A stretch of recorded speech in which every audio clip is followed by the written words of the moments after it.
and welcome to Confidently Controversial, the podcast. Wow. I know. That was really good. Yeah. You're happy today. Yeah, I've been up since 3:30. Why? Ew. I don't know. I just can't sleep well. This is one of my biggest fears all my life because my mom never slept well, my nanny never slept well, and now I don't sleep well. And nothing works, like no melatonin? I don't remember because at night I'm like, I'm so tired. Oh. And then I get to bed and I'm tossing and turning and I have to have my pillow in a special spot and then my second pillow in a special spot and then my third pillow in a special spot. And then I wake up a lot. I'm sorry. Yeah. And then I just wake up in the morning and I'm just like, it's over. Might as well just get up now. It's over. It's over. Forget it. Yeah. Move. And God forbid I ever in my life could take a nap. Well, I mean, I don't know. The adult nap is a weird thing for me. It is a weird thing, but it's a big part of my life because my husband adult naps every day and I find it disgusting. I find it disgusting too. I'm sorry. I'm sorry to your husband. But this is my thing with napping. Anytime in my life as an adult, I don't remember napping as a child. No. The only thing I remember about napping as a child is how I would always be like, well, I don't nap. I never nap. And then all of a sudden I would wake up and I'd be like, did I sleep? Yeah, I'm still like that. Because I fully believe that my brain, even when I'm asleep, is working at a level where it's just like still trying to do stuff and get stuff done. Right. So when I wake up, I'm just fully just like, no, you were kind of awake. Right. Yeah, but you just shut your brain off. But most of the time when I've slept, you know, when I've had a nap, it's just like I fall asleep for hours and I wake up and I feel like I still feel tired and gross. And then I just end up sleeping more and I'm like I sleep too much and then it's... Right. Well, that's the thing, like with the adult napping that happens in my home, it's not like Randy's able to stay up until like all hours. He still goes to bed at regular time. So you're just losing a couple hours of your day. Well, like they say, there's like a school of thought around power napping, which I don't understand either. Like a 20-minute little like siesta but I don't understand that. Like 20 minutes, like how is that even possible? Well, it would take 20 minutes or more for me to fall asleep. They say too, like you're not supposed to snooze because like the snooze time is usually like 9 minutes or something. Yeah, and that's not enough time for if you fall back to sleep for you to get into REM cycle. So you are actually more tired if you snooze. So you snooze, you lose. Correct. I snozzed and lost. Yeah, I don't understand the napping. My thing is if I'm tired throughout the day, I just make sure that I go to bed early. And I do the melatonin, so I'll just have some melatonin and then I'll fall asleep. I've done this is all very interesting the stuff for our Benadryl thing before, again, old lady shit. I don't want to even. Why? I actually was thinking about what I was going to talk about on the show today, and it was a bunch of old lady shit. I know. And then I was like, I don't want to talk about the old lady shit. I didn't even mean to. So I was trying to think of like other shit to talk about. Yeah. I know. I was thinking about your hurt neck and stuff. And I was like, are we going to talk about this stuff again? No, I thought about my hurt neck too. And I was like, I'm not talking about my hurt neck or my shoulder. I mean, geez. I cracked my retainer. Do you guys want to know about that? Retainer sounds like a young person problem. So Sure let's talk does. about it.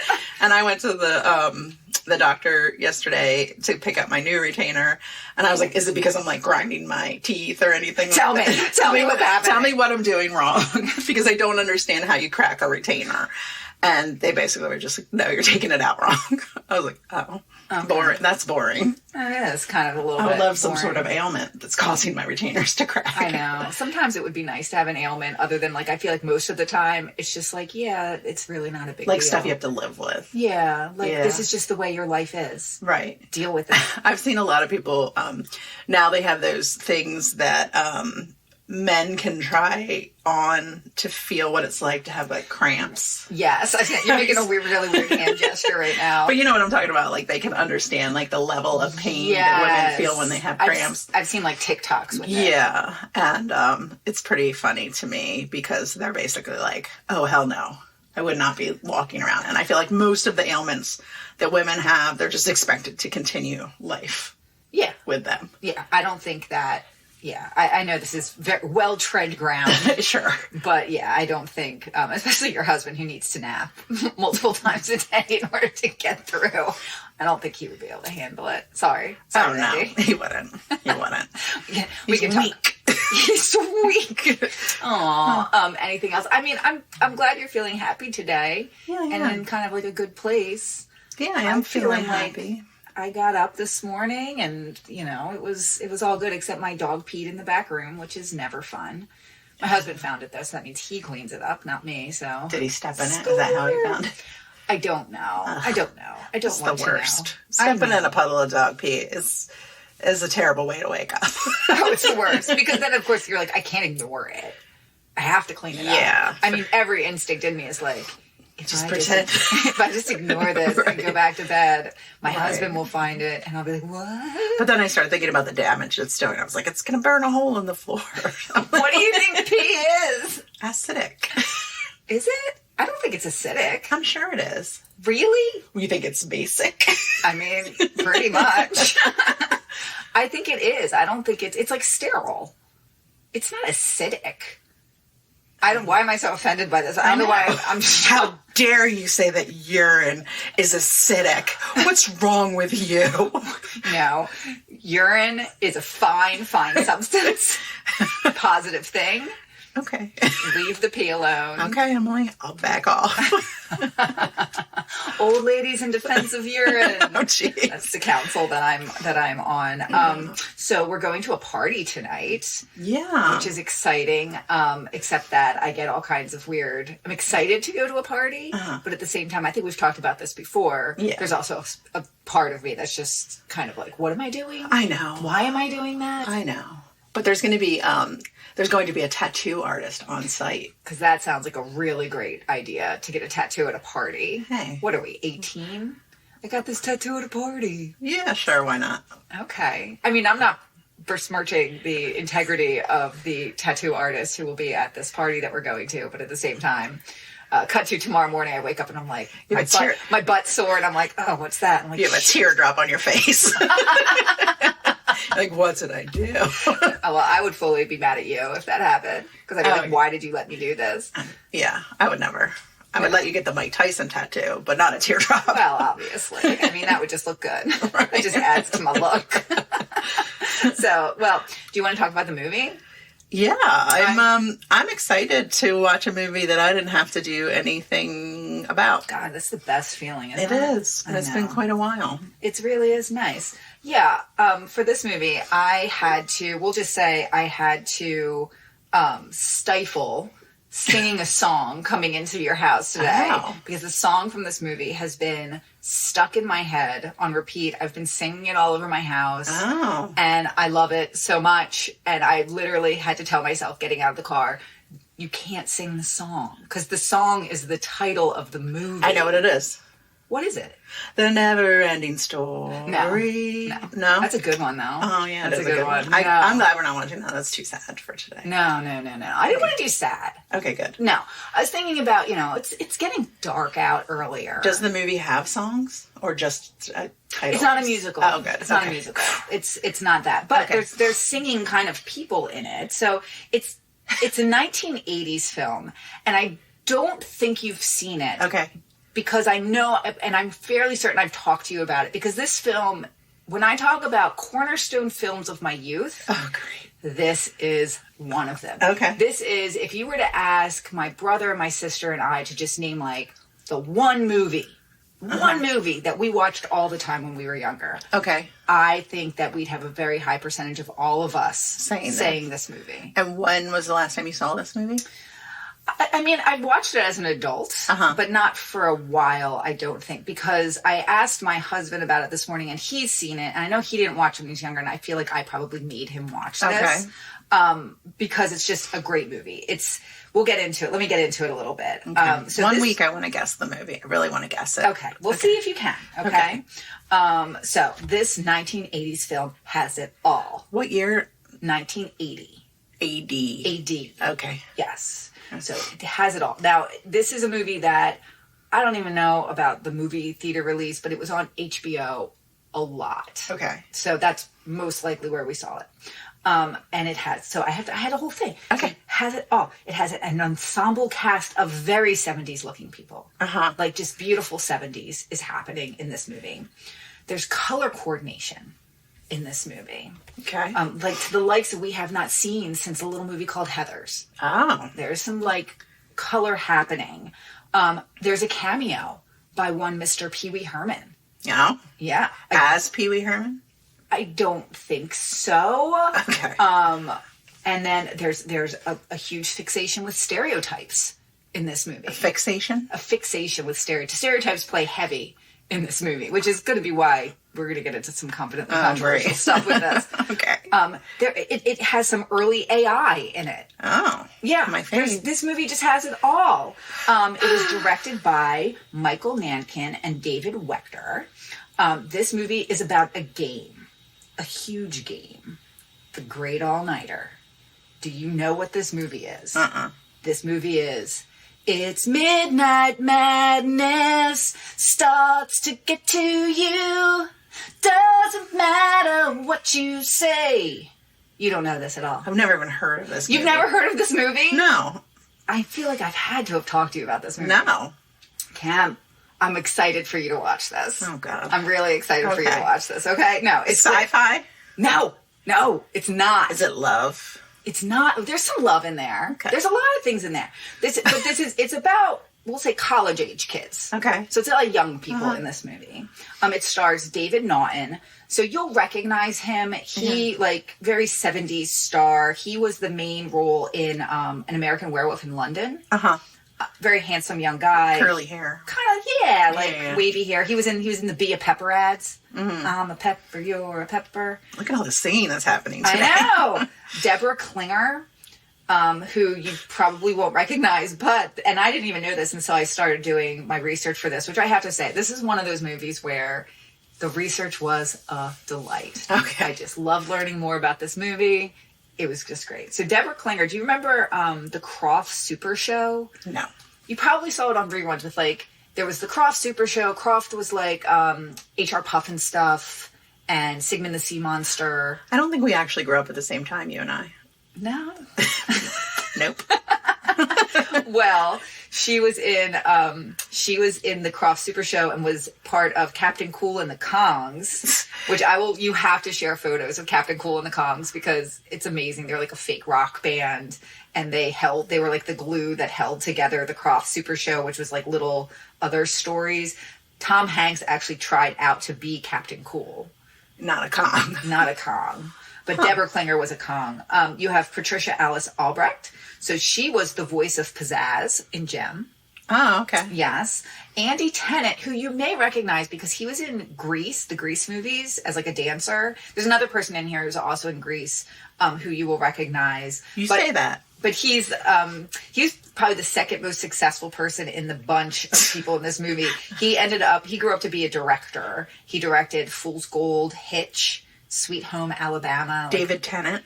Andy Tennant. Andy Tennant. And then the most famous person that you're going to recognize in this movie was his debut movie. All right. Michael J. Fox. No way. Michael J. Fox. They hired him for this movie because the movie's called it's Midnight Madness. It's the Great All-Nighter. It's a game that happens through the night. They needed it was all shot at night. They needed someone who could stay up all night. They did. So they needed someone who was 18 but looked 15. Oh. So they were like, we got the guy for you. Uh-huh. He's Lil. We can make him look 15. Right.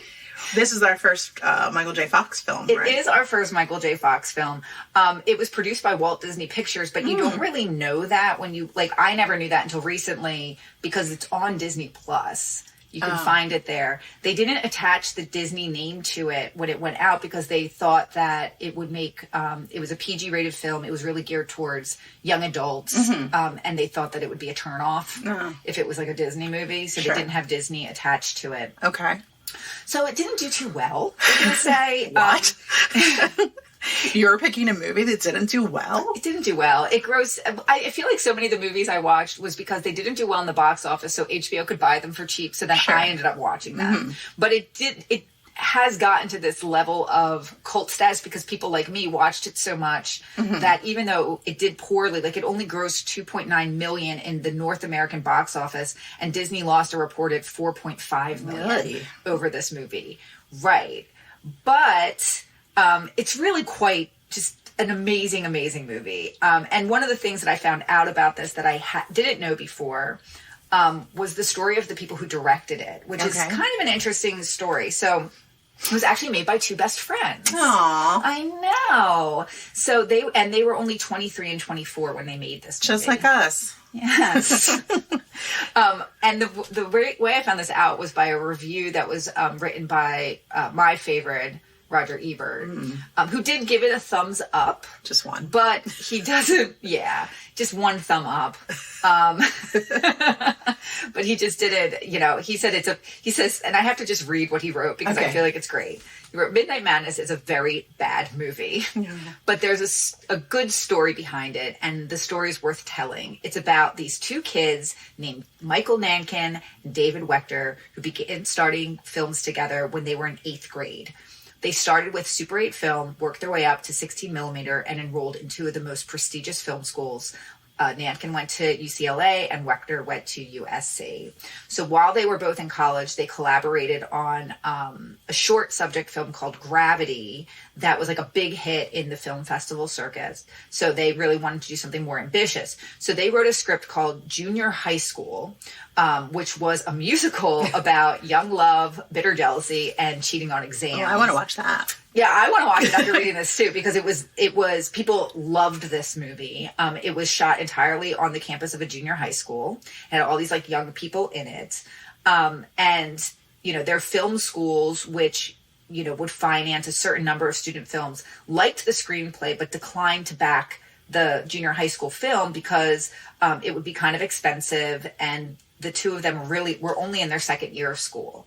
So I guess they probably just fund things for, people who are seniors going to go out in the world so that they have their calling card, their little film to make. Mm-hmm. So they made it themselves, and it cost like $25,000, which back in that time, probably a lot more money than that. Sure. They got that from their parents. They took out bank loans. And they got like a loan from the American Film Institute, and it was awesome. Apparently it went like on the film festival, on the circuit. Sure. And people just loved this thing. Like it was delightful for people. They thought it was amazing. And it caught the attention of an executive producer at Walt Disney who, just again, think these guys are in their second year of college.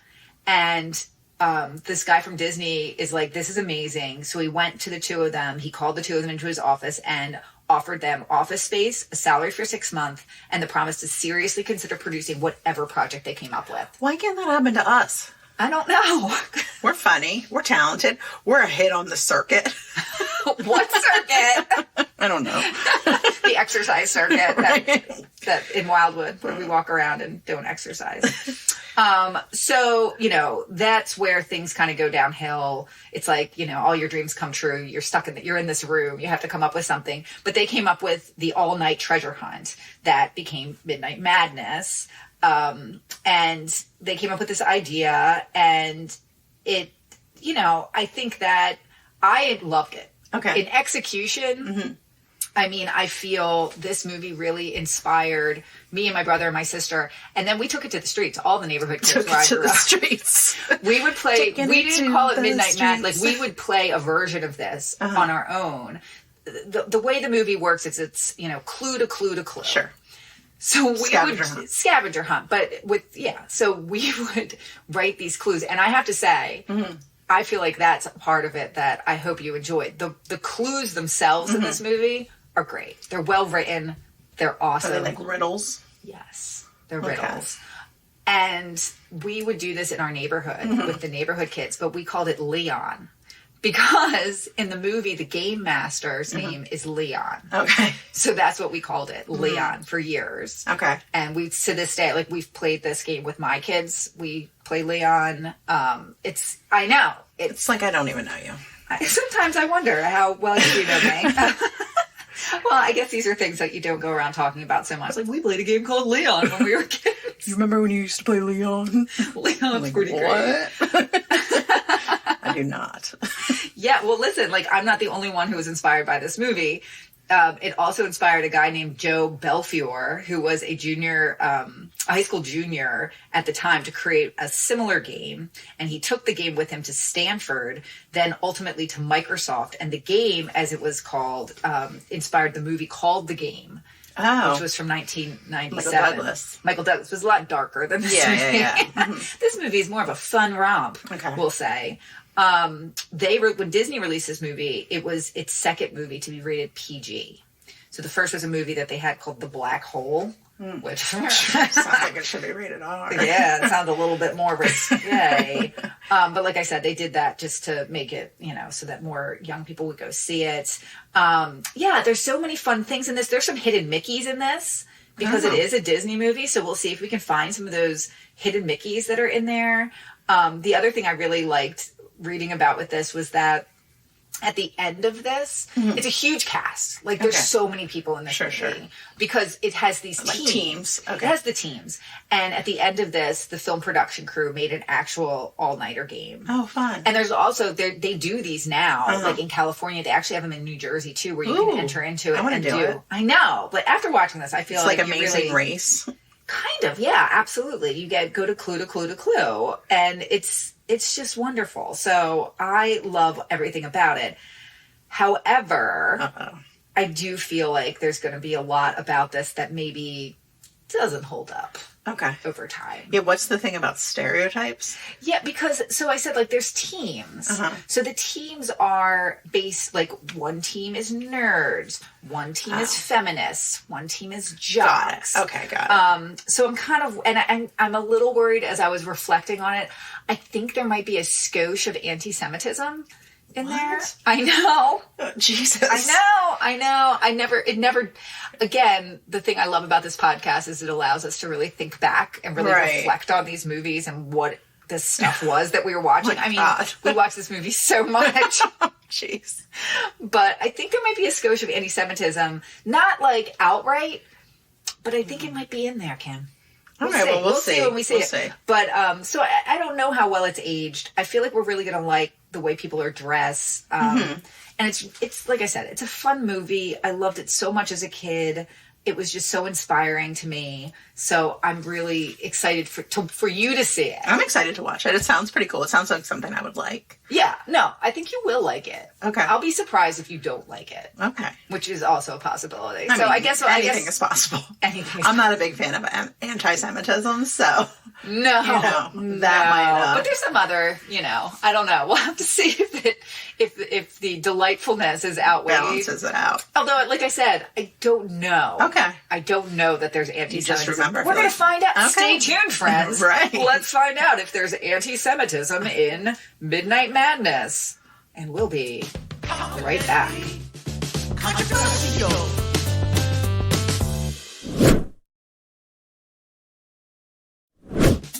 Confidently controversial. And we've come back. All right, I have to know, Kim. What do you think? Like, what do you think? Hello. Did you not have started it before? I know I did, but I paused it. Now we're back. That's weird. That's going to sound really weird on this thing.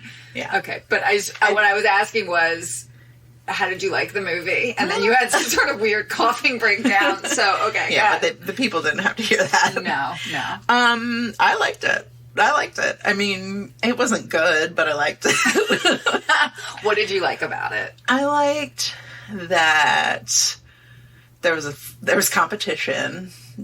I liked that it was real weird. It was because it's really weird, and I like that. And I don't understand it completely because I don't understand why this guy Leon just gets to make this game, and everyone's like, okay, yeah, we'll do this,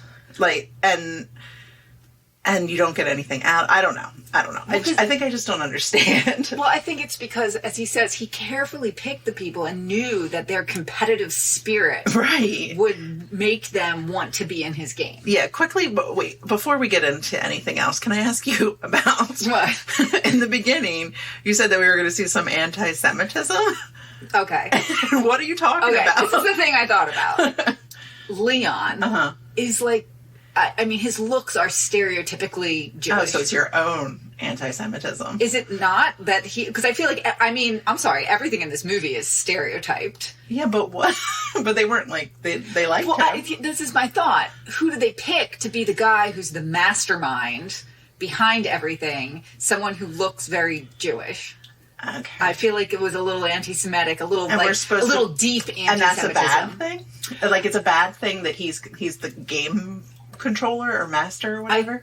No, I don't think it's a bad thing, but I think it plays into a stereotype, don't you? I don't know. I think you have some white guilt happening. It was just something that dawned on me. Maybe not. I didn't feel it. I didn't feel it at all. I'm not... There's never been a person that I've ever come across in my life, unless it's a person who is like an Hasidic Jew that has like the tendrils, where I'm just like, oh, that person's Jewish. Like, I think the thing with Leon, though, is that he has a very unique look to him. And I think he's almost like a Nebesh. Like, just like very like... I think you should stop talking. I think you should. I'm just going to say that. I don't know. I think that there's an undercurrent here, is all I'm saying. I didn't feel it. I stand with my Jewish friends in thinking, it might be a little bit weird. Okay. Might be a little bit weird. But you know who this movie does hate? Fat people. Fat people. For sure. A lot of the 80s movies did, but this one really was just like, let's have one character. Oh, wait, let's have three that we're going to shit on for being fat and make them eat a lot, to the point where they're like, it stops them from playing the game successfully. Right, they're upset because what are fat people? Right, obsessed with food. They can't control themselves. Right. So we're hiding food because we need it. Yes, we're stopping gameplay because there's a fair, and everyone knows that fairs or carnivals, there's lots of food. And nothing costs anything, so I can just go in and just grab all the food I want to eat. Right. We see that at one point. There's these two twins, who are the heroes of the movie, obviously. They're the true stars. Peggy and Lulu, who are on the red team, and they go to this fair and they buy apparently all the food. The guy gets to close his booth. And they eat all of the food. Yeah. So this movie in general, it does have just every stereotype in it. So besides just the overarching, each team being a different stereotype, within each team, you have even more stereotypes represented, right? Yeah. So you have certainly even on the bad guy team. Well, that's the thing. All right, let's start with the types of teams. There's 5 teams. Yes. There's nerd. Yes. The white team is nerd. Sure. The red team is like sorority girl feminists. I think they're like feminists. Okay. One of them might be a lesbian, maybe. Definitely. Okay. And then... Definitely. And then you have Peggy and Lulu, which I don't know what they are. They're just cool twins. They're very cool twins. They kind of give you a Tweedledee, Tweedledum vibe. But they also are just living their best life. They have a dance scene in this that is incredible. It's just absolutely incredible. So Peggy and Lulu are great. Then you have the green team. Yes, and they are jocks. Yes. They're a football team. The Meat Machine. Right, which they do a chant and spell out Meat Machine, but their car is called the Meat Wagon. Right. Which I'm just like, we'll call that the Meat Machine, too. They're the Meat Machine because they play football, and that's the Meat Machine, and they love beer. They do. They do. Peps, Blue Ribbon, oh. And then there's, I guess, the bad guys and the good guys. I mean, I don't know what the other 2 teams are supposed to represent exactly. So I think the blue team is definitely the bad guy team. And you have the leader of that is Harold, who is a rich kid, also, obese. He's not obese, though. I mean, he's honestly, not, no. I was thinking about it. I'm like, Marvin on the yellow team and that guy are probably the same exact size. Right. I mean, it's not, he's not really fat, right. I wouldn't say. But he's kind of a slob. He is a slob. But we equate his heaviness to badness.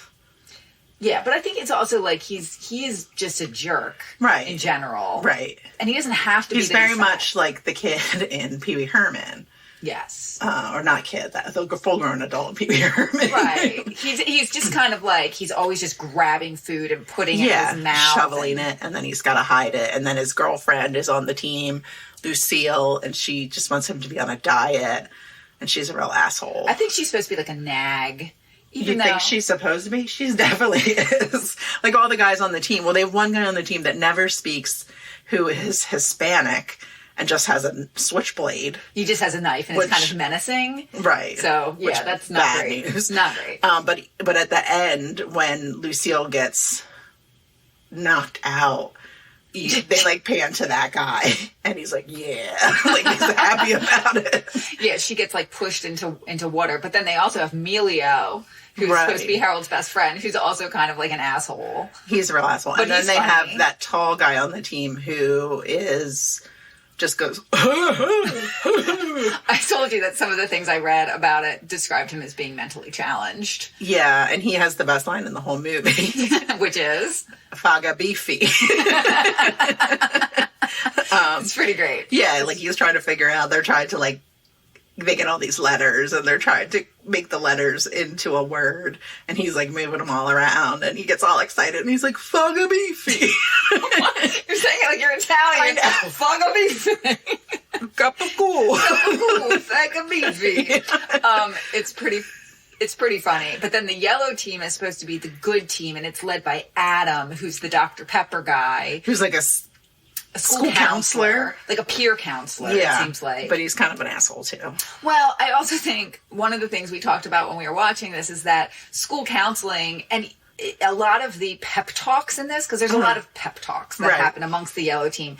And they're supposed to be that they're really kind and they're trying to help each other. Sure. But the pep talks are, you know, a little bit bullying and kind of gaslighty in some places. Well, they have that kid on their team, Flinch. Is that his name? Flinch, yeah. And he is, like, trying to go on a date, and, like, they open the door and see the date, and, like, the counselor, good guy, is like, whoa! Like, she's not that attractive. She's an uggo. They play her up. She's probably beautiful in real life, but they really I mean, you don't see her for very long, but like she has braces, but also in her braces there's like food stuck in them and stuff like that. So possibly a hair lip. I don't know. What? Yeah, they really ugged her out, but I don't think that she was necessarily ugly. But yeah, they're like, come with us, get away from that ugly girl. Right. So it is a little bit mean to people, and I think that's, you know, when they're trying to get people to participate, it gets this place like, even on the good side, where the good girl is trying to encourage Adam to participate, and she's just like, what, are you scared? Right. What do you think? Like, if you don't do this, all those people that you counsel are going to hate you because you're scared. Yeah, because you didn't man up and do this thing. Right. Well, that's the way Leon, so Leon, this game master who just comes out of nowhere, he has got these two female minions who just go around and hand out. But they all knew who he was. Like when he first introduced himself and like, turned around, they're like, "Oh, Leon."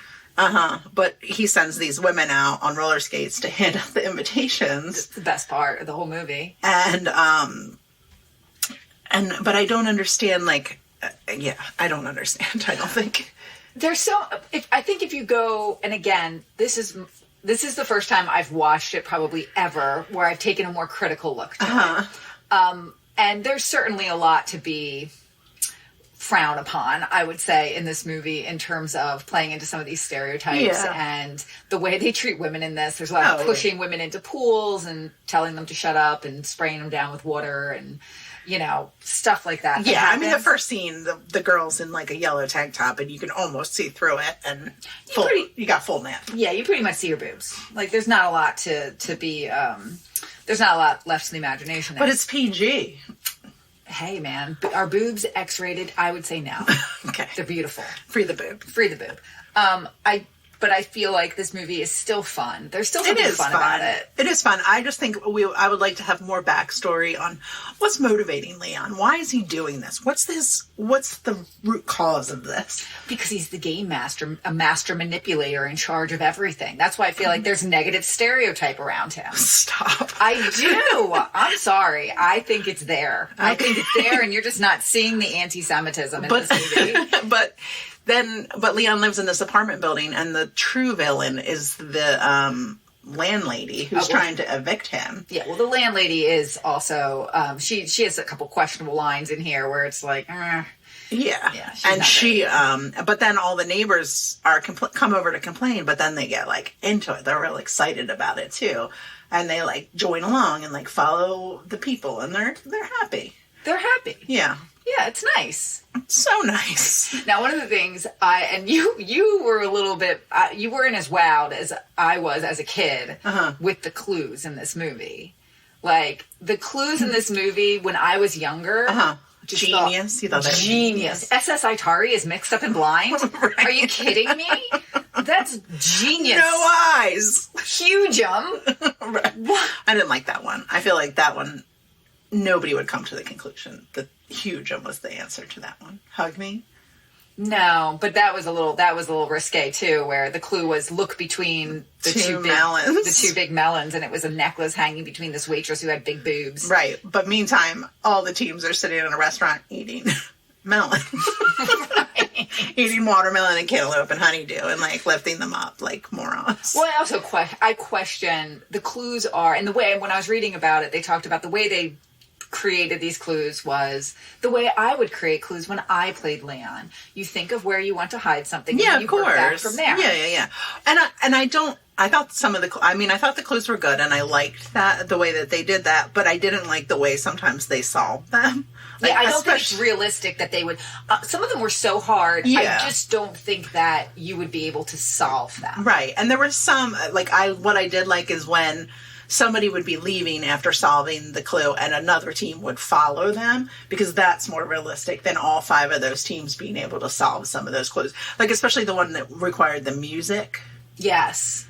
That was where Fagabeefy came out. That was where Fagabeefy came from, but that was the Pabst Blue Ribbon theme song. Yeah. Which, right. I mean, I guess the other thing I read was that originally they wanted it to be Budweiser, but Budweiser didn't want to do it. Oh, okay. So that's why it became Pabst Blue Ribbon. Well, I think that's best. It's iconic. Yeah.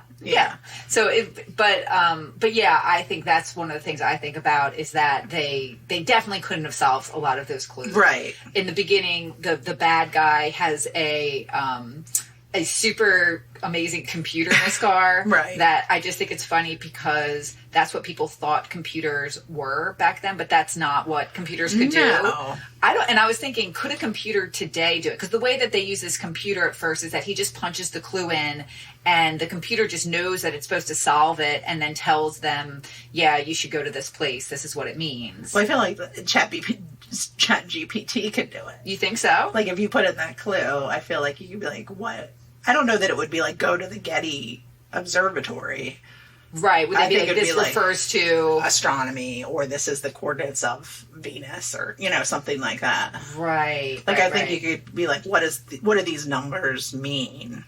And yeah. probably find out. Or just type in the numbers and, like, through, it would come up in Google. Like, when you put in a phone number and it's just, like, spam. Or... Well, that's what people would do nowadays. I think nowadays, if there was something like this, people probably do use their phones. I mean, why wouldn't you? Right. It's so interesting how many movies would not be possible because of cell phones. Oh, yeah. Like, we were watching some horror movie this morning, and, like, the guy had to go inside to use the payphone. And while he's inside using the phone, the women in the car are able to find out that he's the killer because, something's in the car. Right. And it's just like, well, if he had a cell phone, he never would have had to leave. Like, there's no movie. Right. Like Home Alone. Yeah. Like, you just be like, I'm fine. Yeah. It's good. I'm good. Although they remade Home Alone, and it was actually not too bad. They made it modern day? They made a new Home Alone that came out a year or two ago. Uh-huh. It's not with bad. cell phones? Cell phones existed. Uh-huh. But I forget, they work around it. Okay. It worked. Whatever it was, it worked. It's actually, it was funny. My kids really liked it. We'll probably watch it again this holiday season. It was delightful. But yeah, I think that the level of the clues in this were really... Yeah, tough. Really tough. And also I think again, I don't want to destroy the movie, but it doesn't make sense. One of the clues is they go to, because this is supposed to be happening all through the night, but everywhere they go is open. Yeah, and you could see, like, the first one, like the observatory or whatever. Let's say they started and it was open at like 8:00. That makes sense. Sure. But then the next one is a piano museum. One of the later clues is at a miniature golf place that would have had to have been at least midnight. Yeah, and the Pabst Blue Ribbon Factory was open and serving beer. And people were going on tours. Yeah. Which maybe that's a fun way to spend the night. An evening, a Friday night. Let's go to on a Pabst Blue Ribbon tour. Right, but not at 2 a.m. No. And you're right about the mini golf place. That wouldn't be open. There was like a family with children there. Yeah. It doesn't make a lot of sense. And I think this kind of movie, you're not supposed to think too much about it. Sure. But I do think that just, if we think about the confidently controversial part of it, this is certainly checks a lot of those boxes in terms of, this was a PG movie. Yeah. It's just, it's hitting on. Lots of smoking too. Like, lots of smoking. Yeah. Lots of smoking, lots of drinking for, college kids. Yeah, one guy, like, one of the jock guys, like, basically is so obsessed with beer and the deliciousness of beer. It does make you want to have a beer when you watch it. No, it doesn't. He, like, jumps over the thing into a vat of beer, and then I just think about the beer being tinged with jock. And that's gross. I know, and, like, no one's with them on this tour that they can just jump into the thing. Yeah. It's pretty funny. Yeah, and then they get to this hotel at the end, and it's like this fancy hotel. The Bonaventure Hotel. Yeah, Bonaventure, or Bonaventure, whatever. Whatever it was. And then, and they have, like, a security guard that they come across. Who has a fleet of other security guards. Yes, there were, like, 12 security guards chasing them all around. Well, I told you that was something I found out, too, was that scene was the most expensive Disney scene ever shot up until that point, because it had so many people on it, and there was just so much stuff happening. Well, and you see, I mean, it doesn't seem like a cheap movie. You had all the vehicles being ruined, and then there's lots of sets. There were lots of places that this took place, and then there's a lot of people, and then there was a lot of destruction at the end too. Yeah, but what I kept thinking about watching it was this is the first time me watching it knowing that the people directing this movie are as old as the people in the movie. Probably a lot of the people in this movie were older than the directors. Are two very young guys. Mm-hmm. And they're like, let's do this thing. Dirty up the pool. Yeah, so they got to spend all this money. Right. Make this movie that is an ambitious film. There's a lot of stuff happening in it. And I think it's fine. Like, I think it's fun. It's fun. I mean, I'm surprised. Like, I can't believe I'd never heard of it. I can't believe you never heard of it either. Yeah. And like I said, I can't believe that I've never talked to you about it, because, again, playing Leon was a big thing. And I remember in my neighborhood, so where I grew up on Solar Way, there was a lot of families there and a lot of kids. And I've heard about the giant snowball. I've heard about the bird now being buried in the yard. I've heard about, the pool that you swim in all the time. Never heard about this movie. No, this was a big, like, playing Leon was a big thing. I don't know that, I'm wondering if I went to the kids because I'm still friends with pretty much all of the kids that I grew up with who are now fully grown adults on Facebook. I don't know that I think they would probably remember playing this game. You think so? I think so, because we would do it all throughout the neighborhood. Like, it was fun. Right. And we would do this all throughout the neighborhood and hide clues, and we would call it Leon. Funny. Yeah. It was a good time. It was fun. I mean, I just feel like the movie itself is definitely geared towards kids. You have all those bright colors. Yeah. The color coordination is awesome. Yeah. Well, yeah, they all have to wear sweatshirts of their color team, and then their cars or their vehicles match, which is kind of fun. Yeah, and I like how some clues come in envelopes that are all color coordinated. Yeah. They said that they decided to do that because it made it easier to keep track of who the people were in each of the things. So, and I think it works visually. Yeah, and I was thinking about how you said in the beginning too, like, that they wanted this movie to be for older kids. Yes, for sure. And I can see that. Yeah, they played into the beer, some smooching happening. I feel like this movie loves a musical cue. Like, each of the different teams had their own soundtrack that played behind them. There was, like, the lovey music that would happen. Well, that was funny when the yellow team, like, the main guy and the main girl on the yellow team, like, obviously were meant to fall in love, and they would keep having these, like, awkward closenesses where their faces would be, like, so close together. And it's like...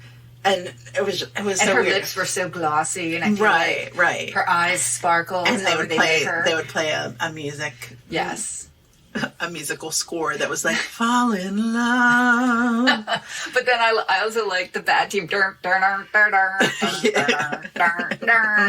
I liked how they had that. The dad of one of those two directors guys was a musician, because I read that I think they ended up writing the theme song, which is a banger. Yeah, so good. It's so good. I mean, it's better than I even remembered it. It's so good. I want to see if I can download that song just to listen to in my car. But his dad wrote the song for it, but they didn't want it to be disco. So I think ultimately they didn't. It's a little like soulish, funkish. They make it funky. It's disco. It's definitely make it funky. They make it funky. Yeah. You know. One of my favorite things that happened during the whole movie too was when we watch a lot of the movies with closed captioning on, and you know, because sometimes it's hard to hear. Oh my God! What, we have to stop this podcast being all about us being No, old. I know. We hurt. We can't hear. We can't sleep. Okay. Enough. Well, I'm calling a moratorium on making it sound like we're old. I'm not. I'm just trying to explain why we use the closed captioning. Okay, go ahead. All right, we're spring chickens who sometimes can't hear, and there was a point where one of the police officers blew his whistle, and all it said on the screen was "fweet," and it was spelled FWEET, which I'm going to say all the time now. Fweet, fweet. Fweet. I was like, this is perfect. I love whoever wrote the closed caption. They were like, FW. Well, I guess you have to, when you're writing closed caption, anything that is, has to do with, you have to know it for the movie. They have to put in there in some way. Oh, yeah. So you have to know there's a fweet. Fweet. Every now and then, our TV in our bedroom gets stuck on some setting where it gives you like stage direction as well. Oh yeah. Have you ever seen that? When where it it'll reads be it to you? Yeah, and it's like Emily crosses the room. Yeah. She opens the door. It's for people who can't see. Yeah, I know. I understand what it's for. Thank you. I'm glad you think I'm an idiot. Oh, is that what it's for, Emily? It's not for me, who wants to know how to be a stage director? That's exactly what it's for. Cool. Thanks. Yeah. You're welcome. Yeah. Well, I'm glad you liked this movie. I did. It was fun. It was meant to be joyful, and it was definitely meant to be joyful. I do think that there's certainly things that today people would be like, I don't think that's. I almost feel like I want to see it remade. Oh my God, I would love to see. I think it would be really cool if they remade it. It would be really cool if they remade it. We should remake it. What? Okay. We remake it. Okay. Who's the good guy? Who's the Adam character played by today? I don't know any young people. I don't know young people out there, so they're all going to be. It's going to take place when they're middle aged. Yeah, it's Ryan Reynolds. Yes. Yeah, good. Okay. Right. Mm-hmm. Like Van Wilder. Yeah. Okay. So it goes back in time a little bit. We get a time machine. We get Ryan Reynolds and a time machine. All right, this is like we're doing this movie like Bill and Ted's Excellent Adventure style, where we travel through time. We pick these actors up at their peak, or when we need them to be. Yes. Okay. Oh, I know. Michael J. Fox is still himself as that age. Yeah. Because we couldn't do it now. Sorry. I'm not even in the room with you right now. How about the guy? I'm a bad person. How about the guy that's like the gluttony guy? Oh, that guy. That guy's gonna be. I don't know. Yeah. I don't know who that guy's gonna be. Like, and is it still that he's? Because I think that's the thing too. Like, is it still that he's? No, he would just be evil. He would just be bad. He would just be bad. Yeah. You know who would be fun in that character? Ben Stiller. Oh yeah, that's a good one. Wouldn't that be fun? Yeah, because I feel like he plays like a bad guy really well. Yeah. I like that. Okay, and then I really feel like now that you said Ben Stiller, I'm like, well, we got to get Owen Wilson and Vince Vaughn in this movie. Yes. Okay. Owen Wilson is going to be on what team? Could they both be? No, they can't both be on the yellow team. Are they on the green team? Maybe, and maybe we don't make them like sports guys this time around. There's some other, like very like I don't know, Uber kind of. I don't know. But I like that idea. Mm-hmm. Now on the women's team, who's leading up the women's team? I like an Amy Poehler for it.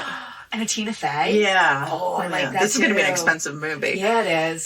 Disney, come on. You gotta remake it. We can do this. We'll feature a lot of Disney stuff. It'll be good. It'll be good. Who's the nerds? And are they nerds? Because nerds are not that nowadays. No, they're like... They rule us all. Right, maybe we just bring the whole cast from Stranger Things.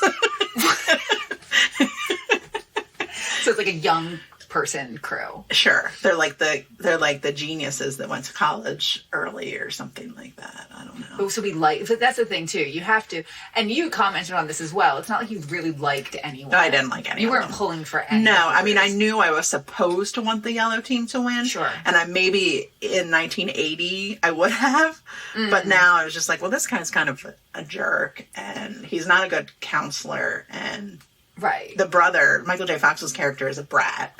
He's kind of a brat. So yeah, no, I get it. It's pretty funny. Marvin was my favorite character. Marvin was pretty great. Yeah. Except they put him in a doofy hat. They really did. He was the only black character in this movie. No, there was a black character also on the football team. There was, but he didn't get any lines. No, he just got to cheer and stuff. He did. Yeah, I think we could remake this movie in a lot of great ways. I think now I'm going to be thinking through an actual cast for this. It's still in development. It's in development, guys. It's in development. We're going to work on it a little bit. We're going to workshop some things, and we'll get back to you with a screenplay. With our dream team. With our dream team, for sure. So now I guess it's time to do the Spader connection. Yeah. Okay. So, all right, now it's time to do our Spader connection. Are you ready? Did you do it this time? No, I didn't. You just helped me to do it. I was going to let you pretend that you did it. Well, there's a really weird transition in sound. It's because Emily forgot again. I'm just, guys, I got a lot going on. I know, I always forget too. And I put together all the things, and I was all proud of myself and so excited to see this movie, and I forgot about it, It's guys. all right, I forgive you. Okay. All right, well, so here we go. You ready? We're going to start with one Mr. Michael James Fox. Oh. Is it James? John. Michael John Fox? Jay. Michael Jackson Fox. Michael Zoids Fox. Okay. Michael Joshua Fox was in a movie, Bright Lights, Big City, with Kiefer Sutherland, who was in a movie called 1969. Yeah. With one Robert Downey Jr., Sure. who was in The Avengers with the voice of Mr. Honey, Spader. James Todd Spader. Right. So we get to it all the time. We always pick dudes. We always find the connection with dudes. And I really feel like that is something of the 80s, that like there were so many movies that just had lots of men in them. I mean, I think that's still the case, don't you think? Yeah, probably. I mean, I don't know. Just thought I'd point it out because I feel like every time I'm looking for the pictures, it's always dudes. well, could it also be this? I mean, we are probably more focused on dudes in Probably. movies. I mean, love I dudes. don't know. If I have ever said one thing about you, my friend, Right. it's that you That girl, she loves dudes. can just feel it. Right. Just feel it. Well, we have to start planning our Halloween costume for next year, where we play the twins from this movie. for sure. So that might be happening in the works. But I just, I'm glad we watched it. Yeah, I mean, it was $3.99. I rented it off of Disney Plus, and I would say, like, it's worth it. I mean, it's not like high adventure, but it's fun. It's fun. Yeah. I think so. Yeah. I mean, if you're okay with some, like, a little bit painful stereotypes, then Right. go for it. I don't know. I think I did show it to my kids, but, Okay. questionable choices all the time. Yeah, I don't feel like they were overt, and maybe that's just because I'm not You're not what? I'm not able to pick up those things. I'm just bad at paying attention. But yeah, I don't know. It was good. Because you're a bag of beefy? Excuse me? Well, Kim, dare I have to you. tell you, I'm glad we watched it. Me too. And, I also want to tell you that this movie was confident. And that's what Adam would have advised us. Yeah, Adam saying that's how you get the girl. You be confident. You got to be confident, Flinch. Right. Be confident. But But don't be controversial. no, Not never. too much. No. Be no. good. Be a good person. Be nice. We Try to love be you better. guys, and we'll talk to you soon. Bye. Controversial.